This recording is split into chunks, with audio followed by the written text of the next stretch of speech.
পশ্চিমবঙ্গে হেলথ সেক্টরে doctor, nurse এবং অন্যান্য ক্ষেত্রে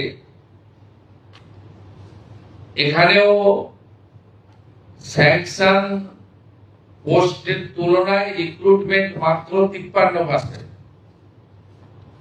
এটাও আমরা দ্রুততার সঙ্গে আগামী 3 মাসের মধ্যে রিক্রুটমেন্ট পলিসিতে স্বচ্ছতা এনে আমরা মাত্র 53% অ্যাচিভমেন্ট আছে। এটাও জাতীয় গড় থেকে অনেক নিচে, যেখানে 98% প্রায় জাতীয় গড়। পশ্চিমবঙ্গে এই হেলথ সেক্টরে রিক্রুটমেন্ট বিভিন্ন সেন্ট্রাল প্রজেক্টে, সেন্ট্রাল মানে স্পন্সর প্রজেক্ট বা আমাদের স্টেট সেন্ট্রালে যৌথ প্রজেক্টে 53% মাত্র হয়েছে, সেটাও আমরা কথা বলেছি।